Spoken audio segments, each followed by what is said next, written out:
Welcome to The Explainer. So today we're diving into this completely fascinating and honestly kind of terrifying phenomenon in the business world.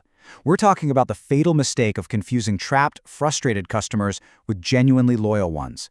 We're going to unpack some really powerful ideas from Rita McGrath's work, Seeing Around Corners, specifically zeroing in on Chapter 4, Customers, Not Hostages. Think about it. Have you ever stayed with a service not because you actually liked it, but just because leaving was a total headache? Or maybe there literally wasn't another option?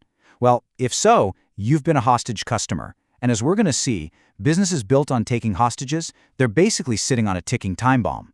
To really get a sense of how high emotions can run when customers feel trapped, get a load of this quote from Netflix CEO Reed Hastings. Back in 2011, he joked, "In Wyoming with 10 investors at a ranch/retreat, I think I might need a food taster." Now, he was talking about surviving a retreat with his own stakeholders after a pricing misstep, but the irony is, the very origin of Netflix stems from that exact same kind of customer fury.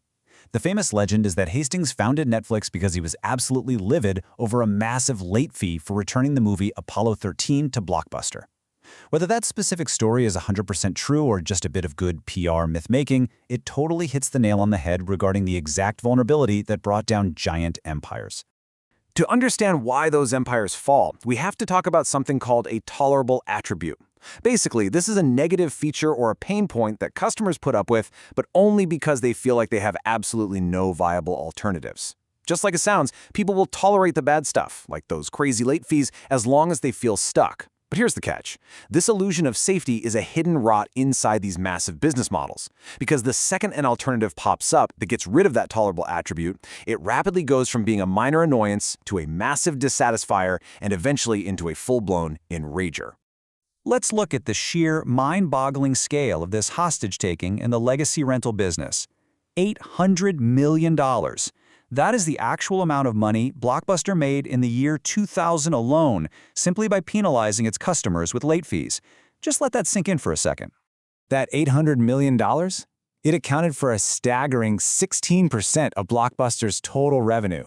So the dirty little secret behind their massive footprint and their iconic brand was that a huge chunk of their profits literally relied on irritating the people who walked through their doors.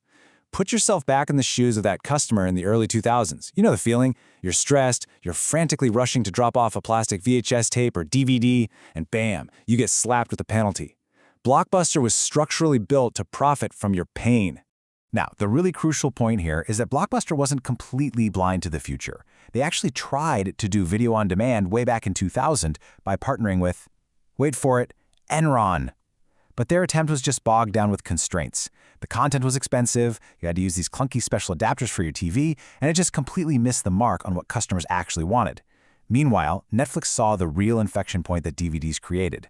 DVDs were light, they were super cheap to ship, and they were digital. So Netflix launched a subscription service with no late fees, no due dates, and zero penalties. They completely removed the enrager. And guess what? The hostage customers fled Blockbuster the absolute second they had a viable, constraint-free alternative. Section 2. The Monopoly Mirage. How the taxi industry rolled out the red carpet for Uber and Lyft. Let's shift gears from home entertainment over to urban transportation, because we're going to see this exact same pattern of disruption play out in a completely different sector. Okay, back in 2013, the cost to purchase a single yellow cab medallion in New York City peaked at $1.3 million. But that astronomical price tag, it was a total mirage. It was just the reflection of a strictly regulated, artificial monopoly on supply. Fleet owners and drivers basically had guaranteed business, so the value of that asset just kept skyrocketing. But that financial high completely blinded the industry to the deep, everyday pain points of the actual riders they were supposed to be serving. Just think about the anatomy of customer pain for a typical taxi ride back in, say, 2012. Booking a ride meant standing on a rainy street corner just hoping an empty cab drove by. It was super unreliable with incredibly long waits. Taking the ride often meant sitting in a dirty car with no AC while the driver yelled on a cell phone.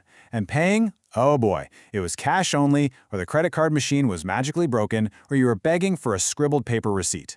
The old guard just shrugged and said, well, that's just how central dispatch works. But then, ride-hailing startups looked at this whole mess and systematically dismantled every single frustrating step. They built an app for booking, they introduced a dual rating system so the environment was actually pleasant, and they made payment automatic and totally frictionless. They didn't just build a better taxi, they entirely eradicated the customer's pain. Okay, let's dive into this strategically. How do you actually spot these vulnerabilities in your own business before some scrappy startup beats you to it? Well, Rita McGrath gives us this incredibly powerful disruption toolkit, and it's made up of 3 specific lenses: the consumption chain, the attribute map, and the job to be done. So our first lens is the consumption chain. Think of this as the complete journey, literally every single link that a customer goes through when they interact with your organization. This spans from the very moment they realize they need something all the way through searching, selecting, paying, and even disposing of it at the end. Blockbuster totally missed that driving to a physical store just to return a tape was a terrible link in that chain. Uber realized that digging out your wallet to pay at the end of a ride was a broken link. The big takeaway here is that if even one single link is broken or frustrating, it poisons the entire customer experience and throws the door wide open for an inflection point. The second lens is the attribute map. This is where you have to get brutally honest and analyze how customers really react to the specific features of what you're offering. Does a certain feature make them excited? Is it just basic and expected? Or, and this is the danger zone, is it tolerable? Meaning, it's something they absolutely hate, but they endure it anyway. The attribute map is exactly how you identify when a tolerable attribute, like say a $4 late fee, is teetering on the edge of becoming a business-killing enrager just because a new technology suddenly makes that fee obsolete. And the third lens is the job to be done. This one is absolutely vital. You see, customers don't actually buy products or services, they hire them to do a job. You don't hire a taxi just to experience sitting in a yellow car, right? You hire it to get from point A to point B with the minimum amount of hassle. You don't hire a DVD, you hire a fun, relaxing evening of entertainment. When you deeply, truly understand the core outcome your customer is trying to achieve, you stop getting defensive about your legacy product and you start looking for the absolute best way to deliver that outcome.